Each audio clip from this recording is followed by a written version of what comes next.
A warm welcome to our viewers here in Nigeria and around the world. I'm Amarachi Ubani. Here's what's coming up on the program. UK Prime Minister Keir Starmer says UK will increase its defence spending to 2.5% of GDP by 2027. And the US sides with Russia in UN votes marking the third anniversary of the Russian invasion of Ukraine. Plus, Singapore's biggest bank to cut 4,000 jobs over the next 3 years. You're watching The World Today. UK Prime Minister Keir Starmer has announced the government is pledging to increase defence spending to 2.5% of GDP by the year 2027, up from 2.3%, the biggest increase in defence spending since the Cold War. Mr. Starmer made the announcement to Parliament today. He said the UK will increase defence spending to 3% of its GDP in the next Parliament. With the new commitments, he says the UK will spend £13.4 billion more on defence every year from 2027 downwards. Foreign aid will be cut from 0.5% to 0.3% in 2027 to fund the greater investment into defence. He said he was not happy about the cuts to foreign aid, but is hopeful that the investment into defence will manifest in British growth through jobs, skills and innovation. Opposition leaders in Parliament have welcomed the announcement. The United States, on the other hand, has twice sided with Russia in the UN General Assembly votes marking the third anniversary of the Russian invasion of Ukraine. The U.S. opposed a European-drafted resolution condemning Moscow's actions and supporting Ukraine's territorial integrity, voting the same way as Russia and countries including North Korea and Belarus. Then the U.S. drafted and voted for a resolution at the UN Security Council, which called for an end to the conflict but contained no criticism of Russia. The Security Council passed the resolution, but two key allies, the UK and France, abstained after their attempts to amend the wording were vetoed.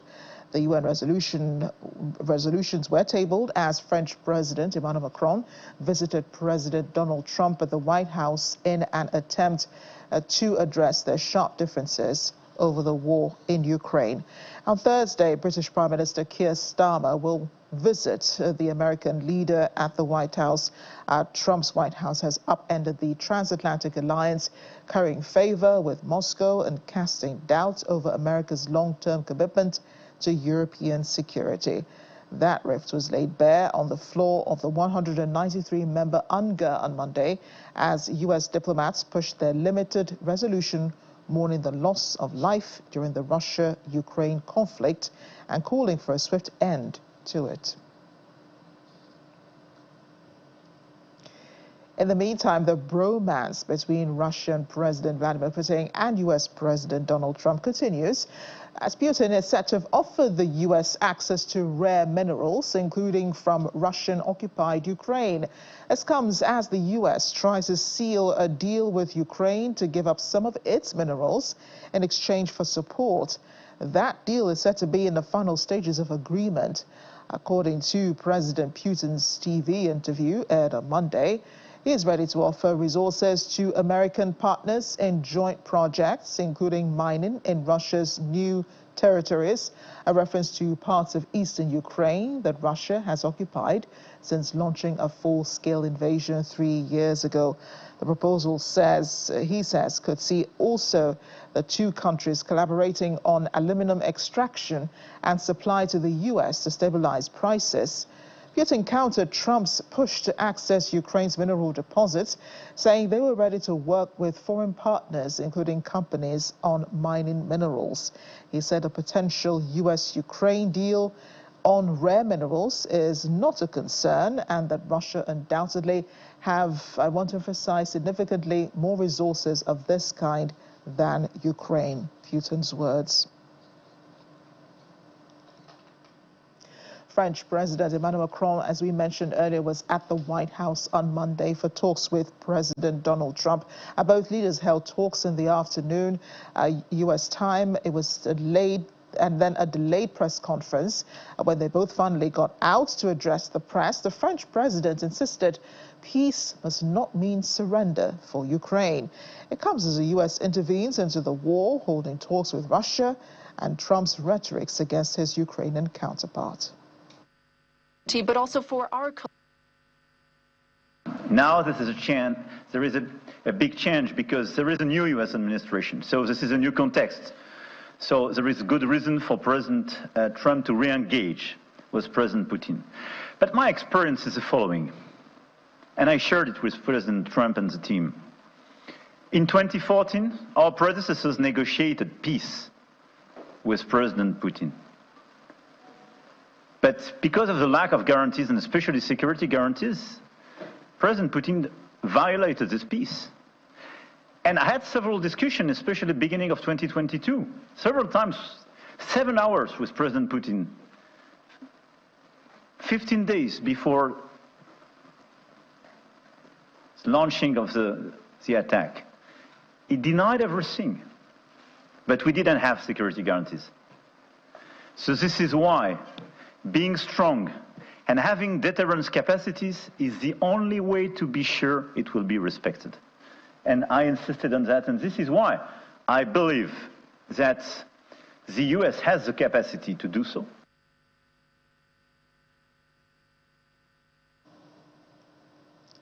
I want to bring in now foreign policy analyst Valentine Achum. Valentine joins us from the Federal Capital Territory, Abuja. Thanks for joining us on the program today.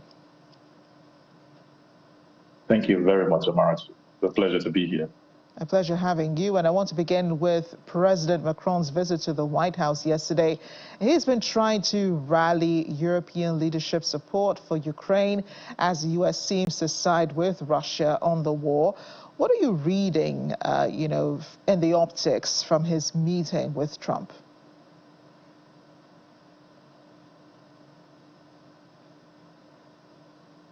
Okay. First of all, we need to consider the context of President Macron's visit to the White House, as well as the dynamics between US and Europe regarding the Ukraine conflict.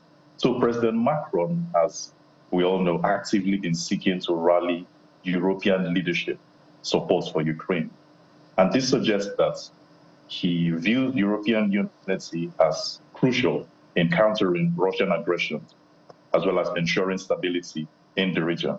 So his visit to the White House likely aimed to align United States policy more closely with what Europe has been trying to do, especially as the US under President Trump has shown a tendency to Russia or take a more, shall I call it, isolationist stand on this matter. Well, maybe not really isolationist, because the US seems to side with Russia on the war.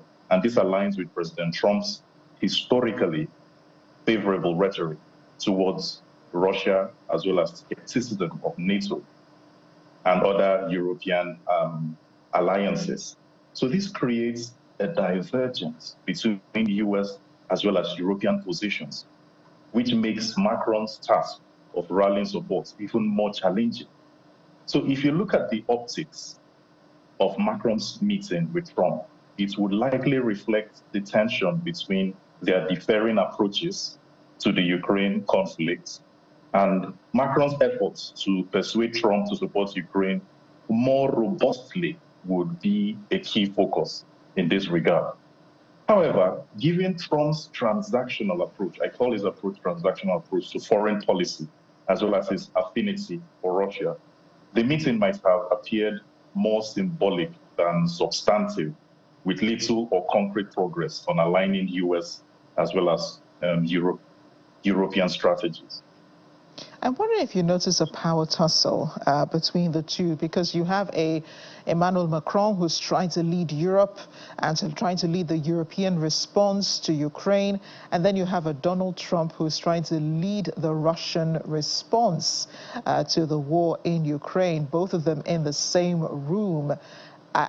Looking at the footage of the press conference, it almost seemed like they both were trying to make their positions very clear very understandable to anyone who is watching, especially to analysts like yourself and possibly myself, so that it's clear, you can see distinctly that they both have different approaches to what's currently going on.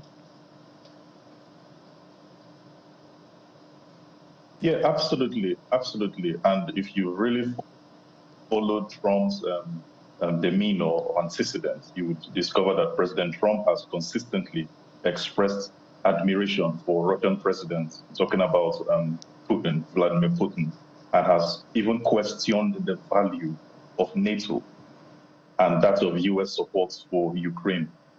You know, President Trump's administration's policy have often aligned more with that of Russian interests, such as in the aspect of delaying military aid, for instance, to Ukraine, as well as advocating for a more conciliatory approach towards Russia. So basically, Trump has initiated talks with Russian officials and is openly supporting Russia at the UN. So this marks like a significant shift ultimately in US foreign policy as it undermines Western unity and weakens Ukraine's position in the conflict. So talking about the implications about this, it brings about renewed US-Russia relationship, which could lead to a reduction in US military financial support for Ukraine, which would further weaken Ukraine's ability to resist Russian aggression. It could also increase strains on NATO and other European allies who may feel abandoned by the US and forced to reassess their reliance on American leadership. And then a potential normalization of Russia's actions in Ukraine, which could embolden, for instance, further territorial ambitions within Eastern Europe.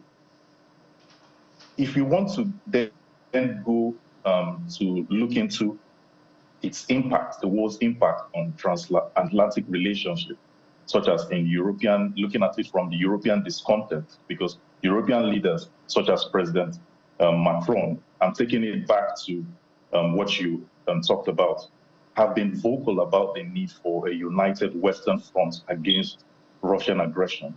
So Trump's overt support for Russia then risks alienating key allies and fracturing the transatlantic alliance, which has been long established.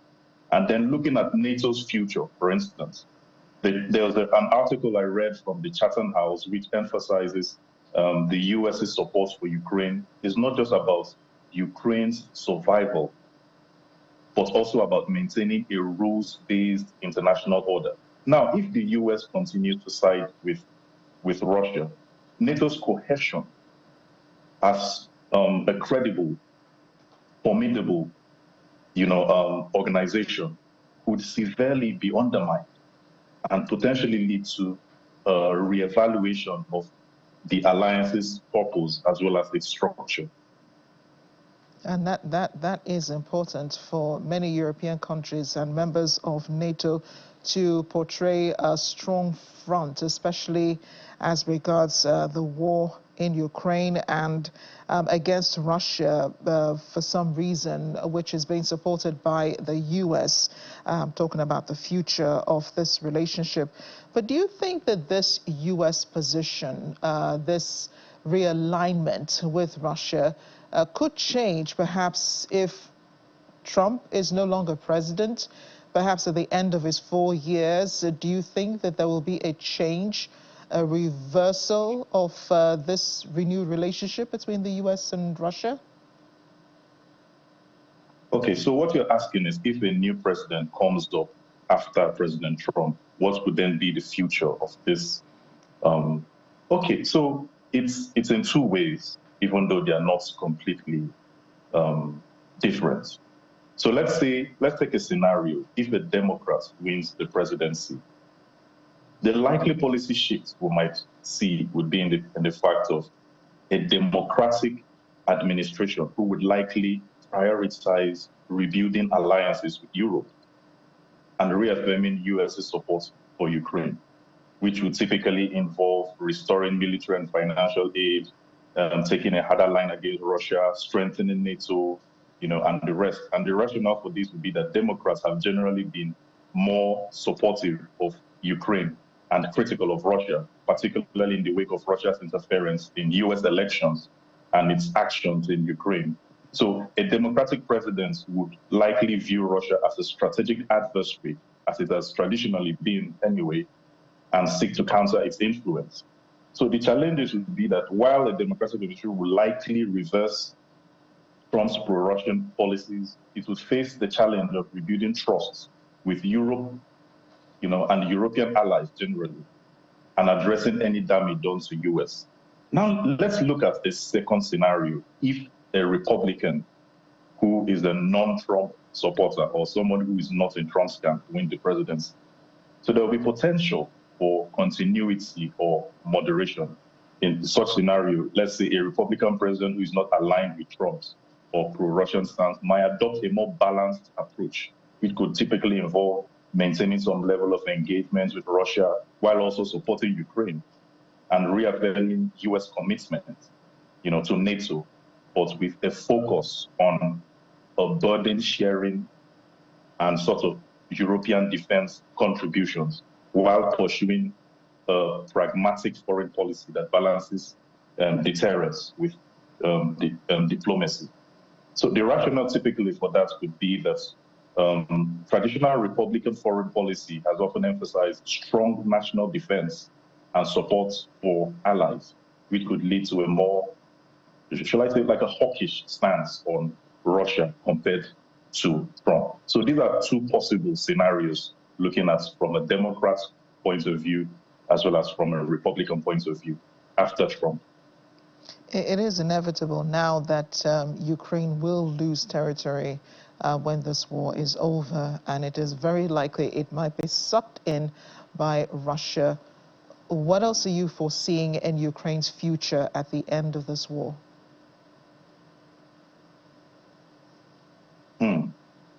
So I've had time to read a lot about this and also do some projection. If you were to look at it from a broader geopolitical implication, I'm talking about the war.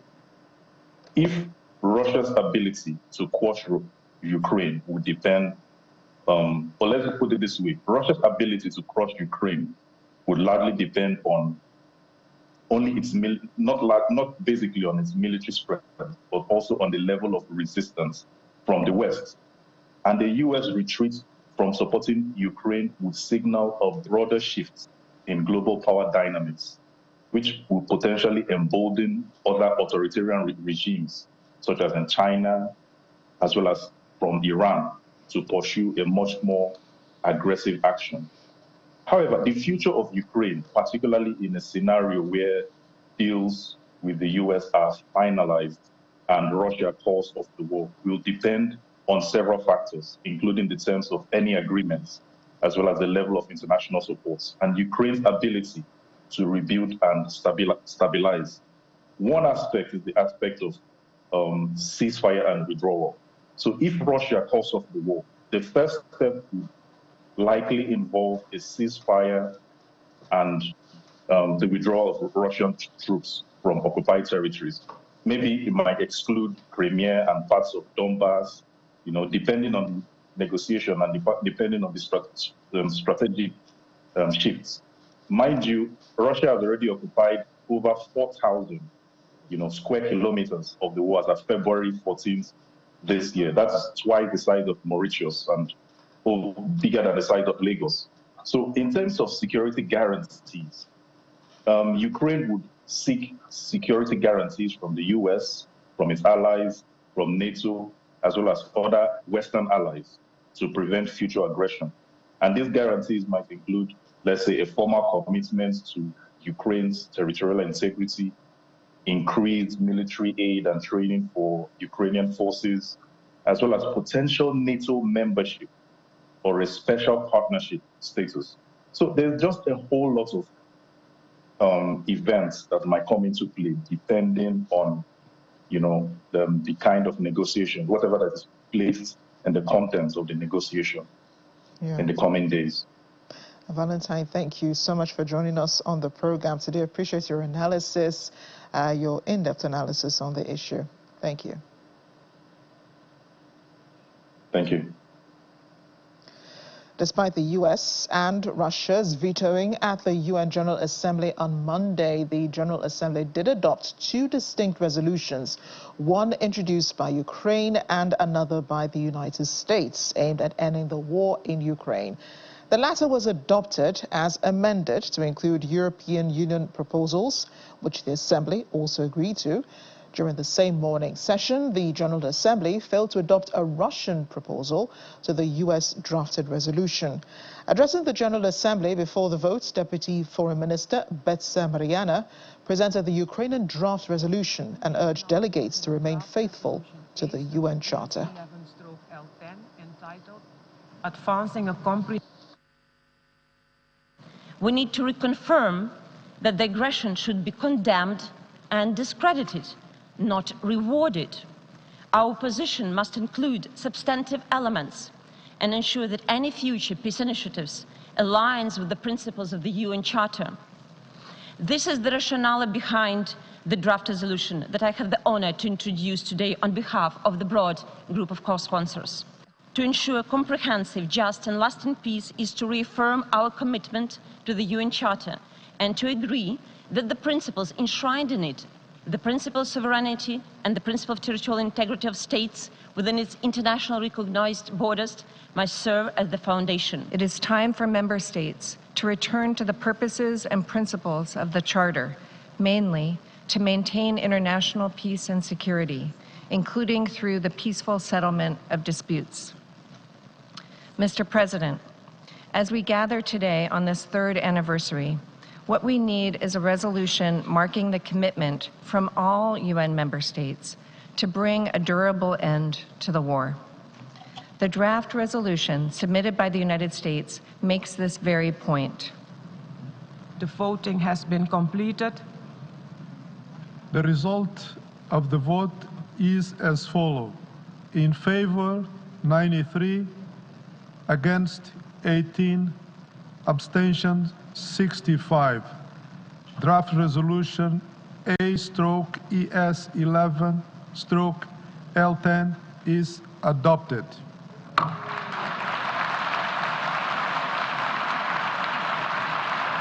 The result of the vote is as follows. In favor, 93, against 8, abstention 73. Draft resolution A/ES11/L11 as amended is adopted. Staying at the UN, one of the resolutions adopted by the General Assembly on ending the war in Ukraine was introduced by the United States. It received 10 votes in favor, none against, and 5 abstentions, including France, the United Kingdom, Denmark, Greece, and Slovenia. All 5 proposed amendments, 3 from the European Union and 2 from Russia. They either failed to gain sufficient support or were blocked by a permanent member's veto. U.S. Chargé d'Affaires Dorothy Scheer defended the resolution, reiterating Washington's stance that ending the war remains a priority. Under-Secretary General for Political and Peace-Building Affairs Rosemary DiCarlo detailed the ongoing humanitarian crisis, marking 3 years since Russia's full-scale invasion.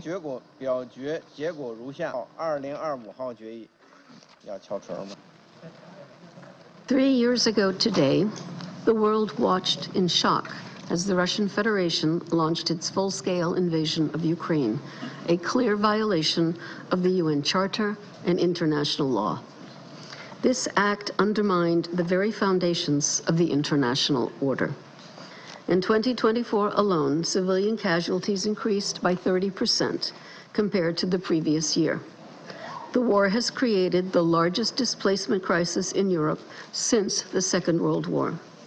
Mr. President, in its only consensual decision concerning Ukraine since the full-scale invasion, the presidential statement of 6 May 2022, the Security Council recalled that member states have undertaken, under the Charter of the United Nations, the obligation to settle their international disputes by peaceful means.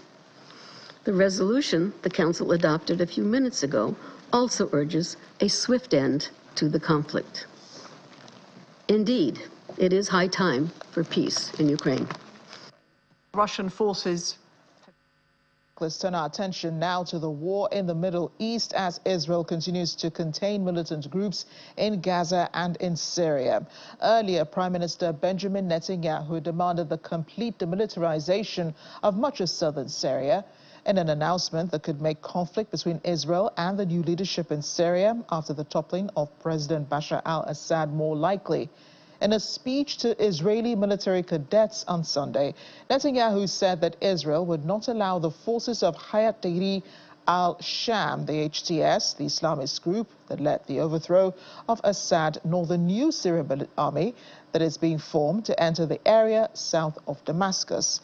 He also said that Israeli forces would remain indefinitely inside the Syrian territory that they have seized since Assad's fall last December, which would be a shift in Israeli strategy. Until now, Israel had described its move into a UN-monitored demilitarized buffer zone in the Golan Heights as a temporary measure to ensure the security of Israelis on the other side. For 500 days, we prayed. The United Nations' Danny Danon has condemned Hamas for the deaths of Oded Lifshitz, Shiri Bibas, and her two children, Ariel and Kafir. Danon accused Hamas of killing the 9-month-old and 4-year-old children with their bare hands. He alleged that the group then mutilated their bodies to make it appear as though they had died in an airstrike. This is who Hamas is, monsters, he says. He expressed concern over what he characterized as an insufficient response from the United Nations.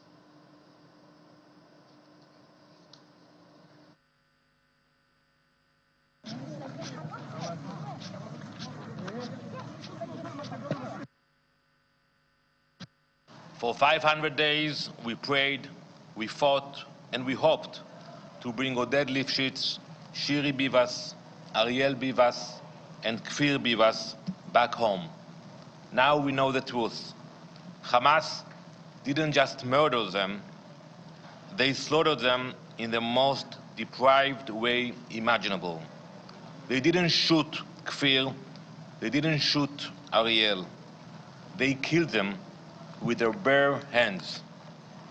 These monsters looked into the eyes of a 9-month-old baby and his 4-year-old brother and strangled, beat, twisted, and shattered them with their hands.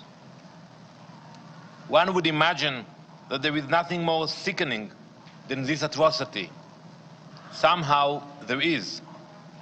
To hide their crime, they mutilated their tiny bodies to make it seem as though they died in an airstrike. This is who Hamas is. Monsters who take pleasure in murdering babies. When Hamas took babies as trophies for terror, these horrors stood in silence. The UN has held countless emergency meetings on Israel. It has passed endless resolutions. But when terrorists massacred a baby and a child and then mutilated them, the UN has no resolutions to offer, no outrage, no action. When we look at the hostages coming back, when we look at those faces, we're talking about Muslims, like Hisham, like you mentioned.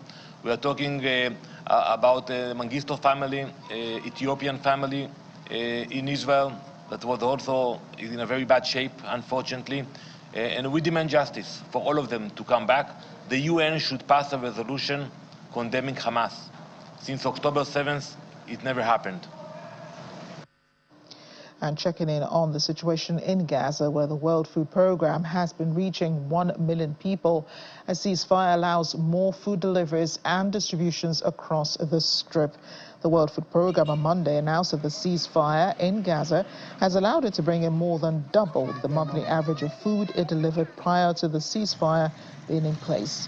This has enabled the agency to provide full food rations, restock and reopen bakeries, and reach families across the entire Gaza Strip. More than 30,000 metric tons of WFP food have entered into Gaza. That's more than double their monthly average of around 12,500 metric tons through the second half of 2024. The agency is now distributing food in the North Gaza Governorate, which had been cut off for 80 days between October and December of 2024. Thanks to the ceasefire, the World Food Programme has been able to reach, within a month, 1 million people. They have the right level of food parcels, the wheat flour bag is being provided, the bakeries are up and running, we have more than 25 that are out there. We managed to have more trucks, more capacity, more logistic outreach, yet at the same time, it's only a month into the ceasefire. It is very fragile. We need to make sure that it's being sustained because the situation remains very dire. Most of the population in Gaza are living still in rubble. Tents are coming, but the flow of assistance needs to be sustained.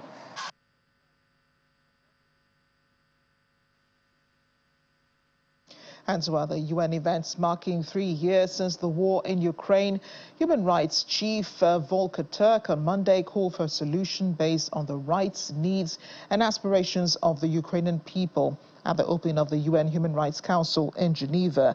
Now, beyond Ukraine and Gaza, conflicts and crisis are tearing communities and societies apart, from Sudan to the Democratic Republic of Congo, Haiti, Myanmar and Afghanistan.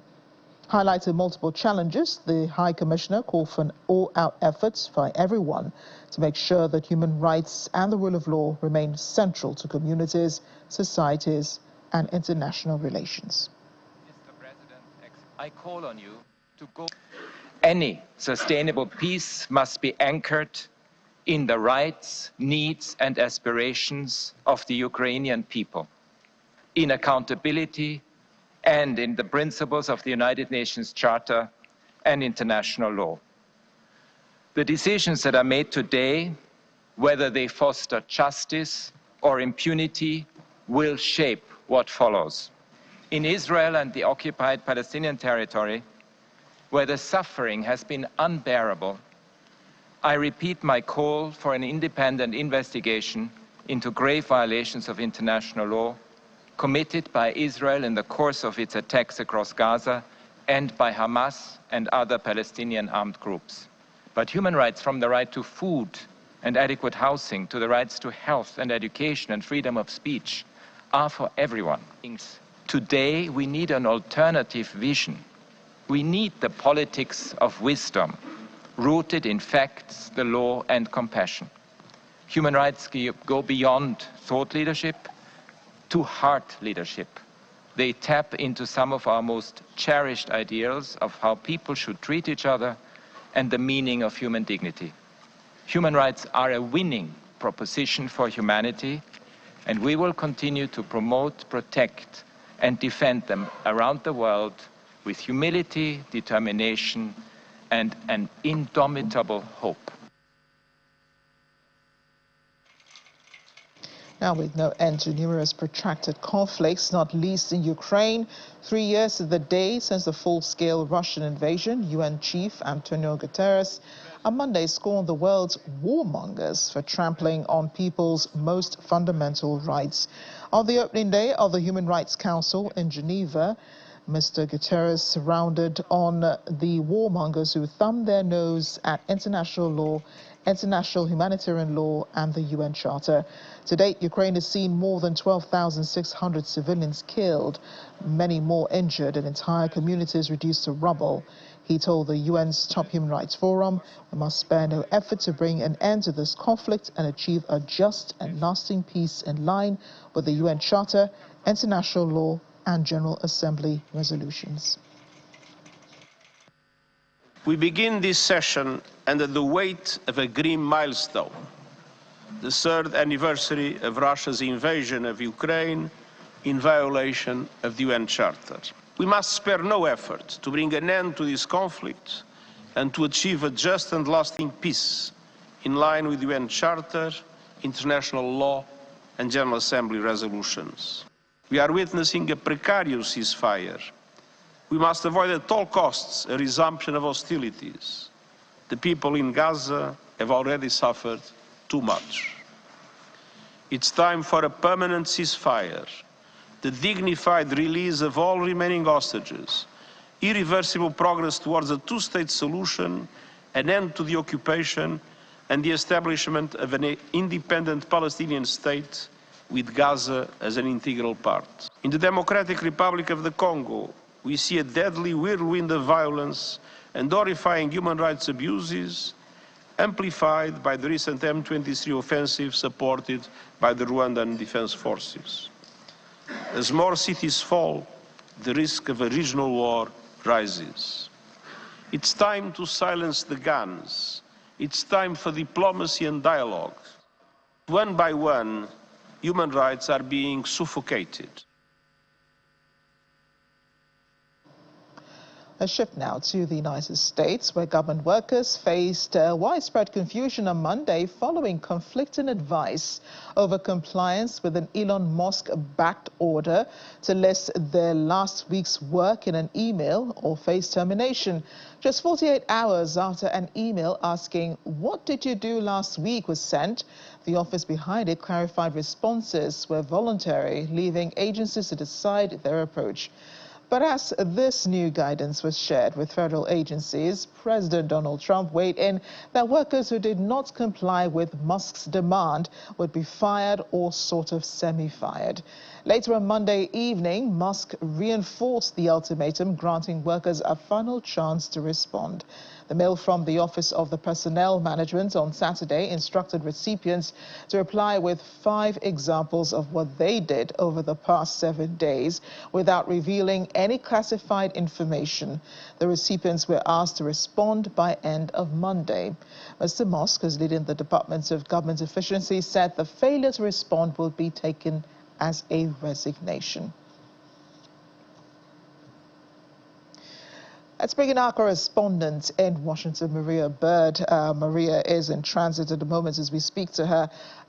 Maria, this kind of sounds like something you'd get from HR. I don't know about you, but the problem here is you don't know who is HR in the United States at the moment. Why is there so much confusion?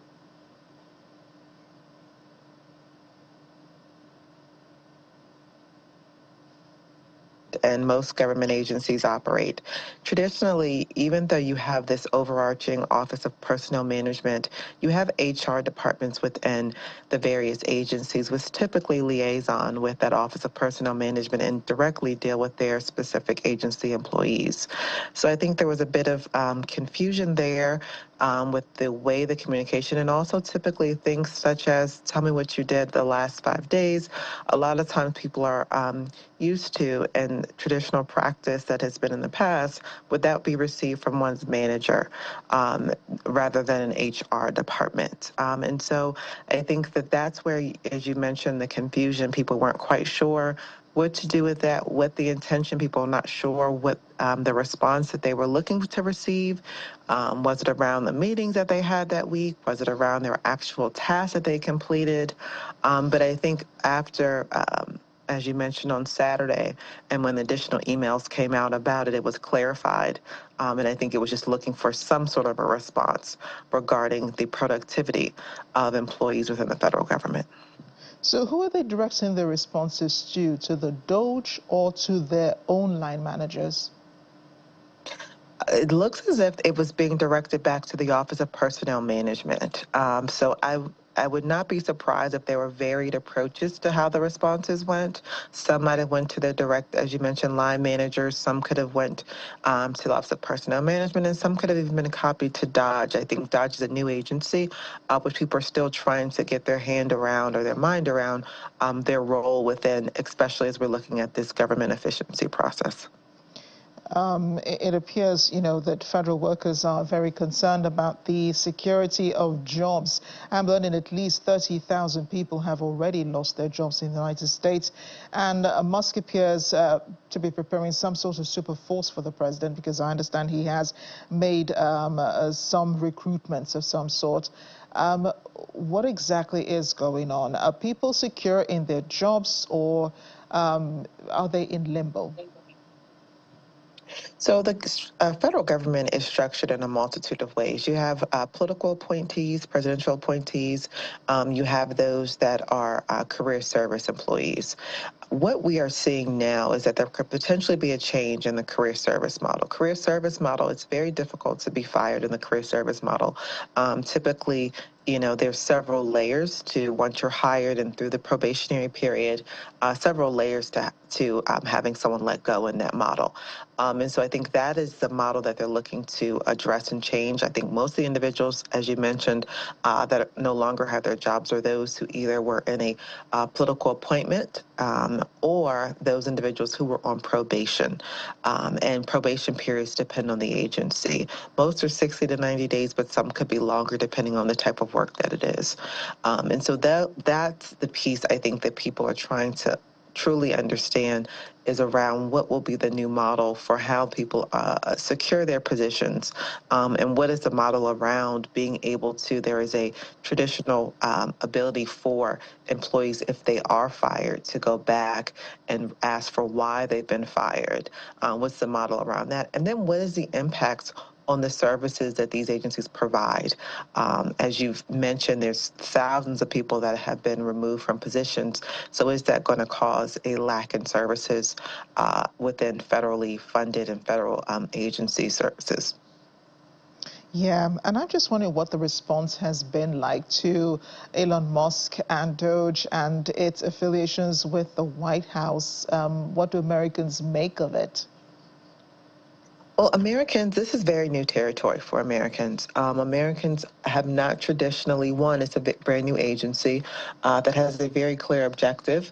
To be very honest, one of the things that this type of government structure that is people often complain about is bureaucracy.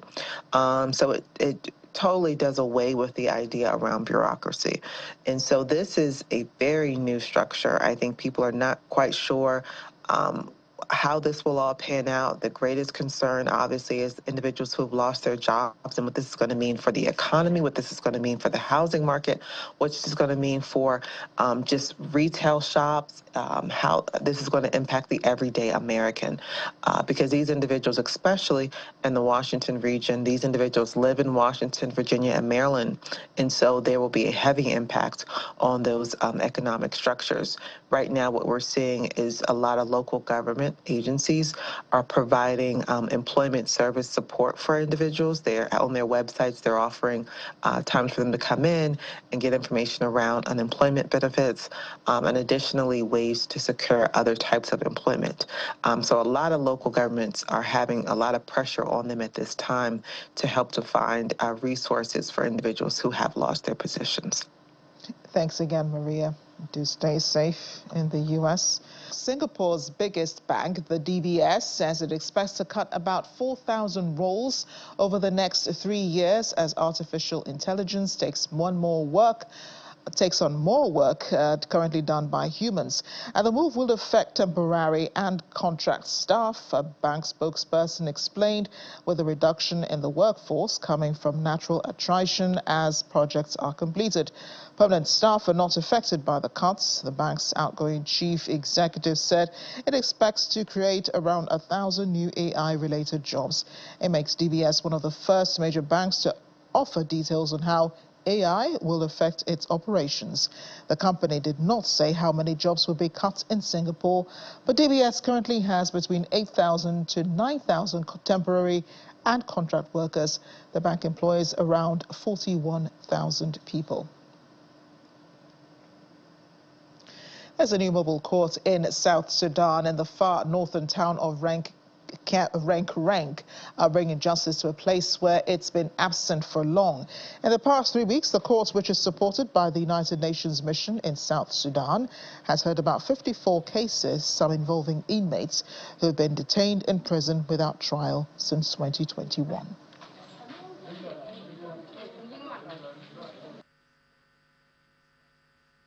This mobile court in Renk was very successful. It brought together all the civilian, military, police, and indeed local authorities. They watched it. They ensured that their presence gave the confidence to the people that the entire government, indeed all parts of government and political parties, were behind this justice effort. All in all, it was a successful mobile court, and such efforts will continue in different parts of the country as and when they are required.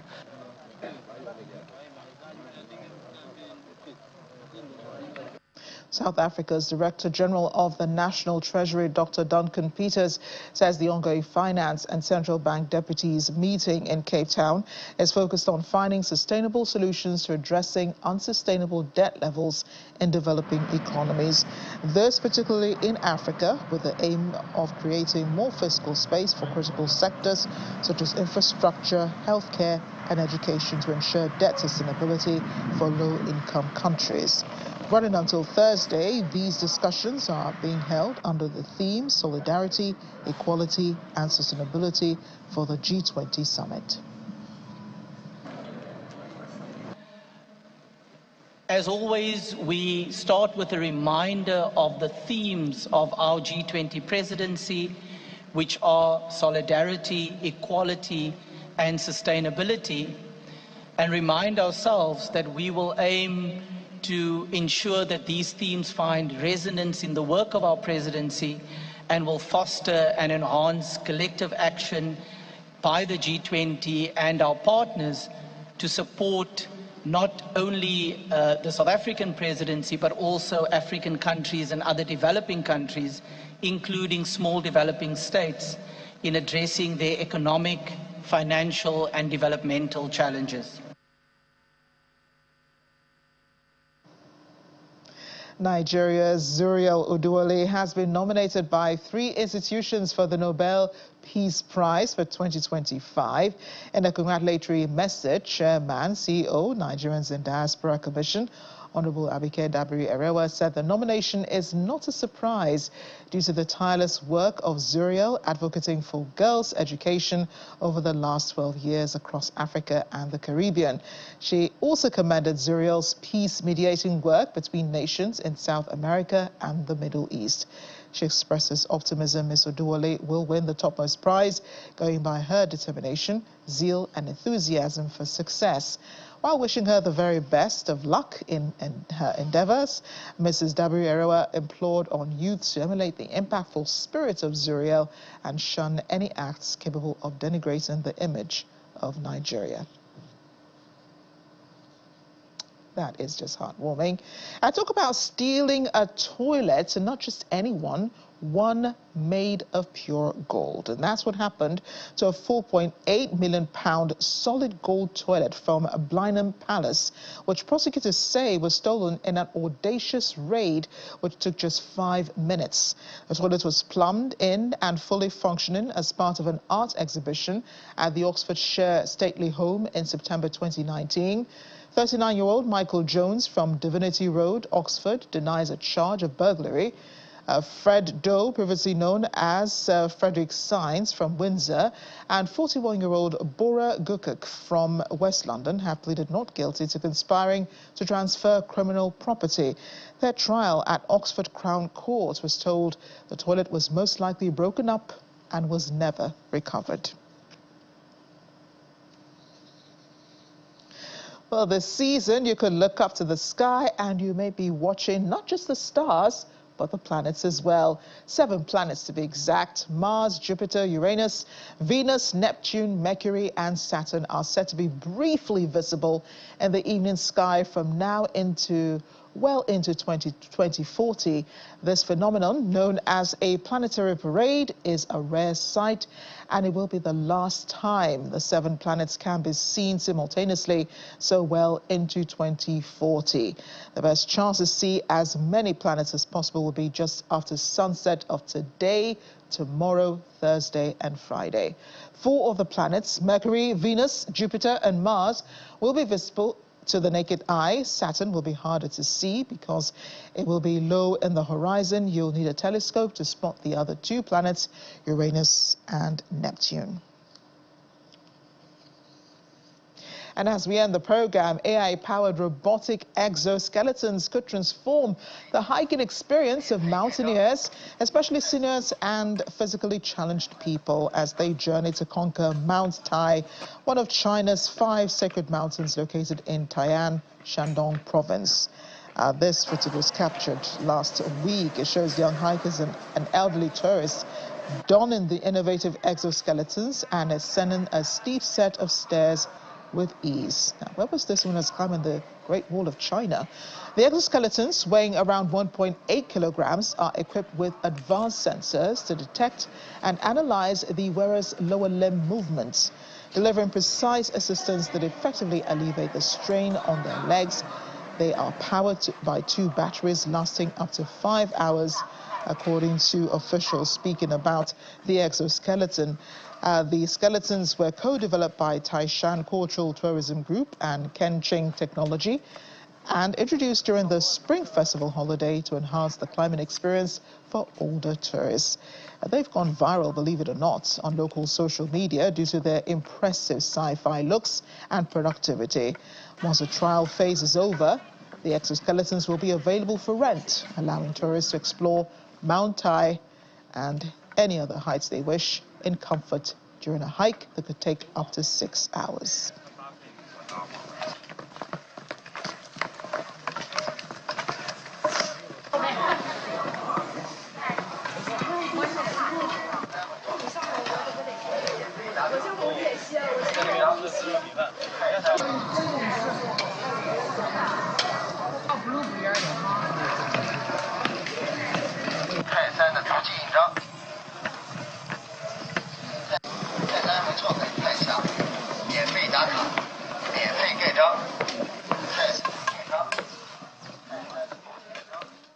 As I said, where was this when I was climbing the Great Wall of China? It would have helped greatly.